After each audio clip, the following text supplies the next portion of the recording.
হরে কৃষ্ণ বন্ধুরা, কেমন আছো তোমরা? তো দেখো, আমাদের বাড়িতে গোপালের মেলা বসেছে।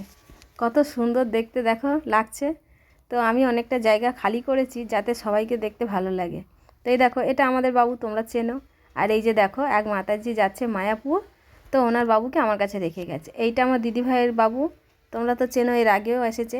তো এইটা নিয়ে এই হলো 2 মাস হয়ে গেল বাবু আমার কাছে রয়েছে, আমি ভিডিও দিতে পারিনি।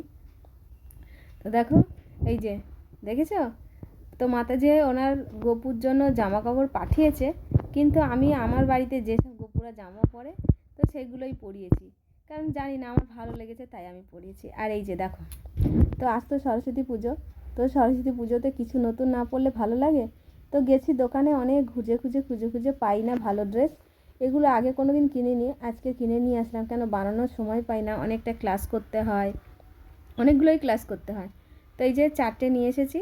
তো দেখো, এই তুলোটাও কিনে নিয়ে এসেছি। আর একটা জিনিস দেখো, যেটা আমার কাছে ছিল না, আমার চন্দনকাঠ ইঁদুরে টেনে নিয়ে চলে গেছে, তাই আমি ওটা নিয়ে এসেছি। আর এই যে দেখো, এর আগে তোমাদেরকে আমি মঙ্গল আরতি দেখিয়েছি, কিন্তু চামড়েরও আরতি করতে হয়, তাই এটাকে অনলাইনে কিনেছি। এটা এসেছে, এটা বেশি নেয়নি, 200 টাকাই নিয়েছে, অনেক কমেই হয়ে গেছে।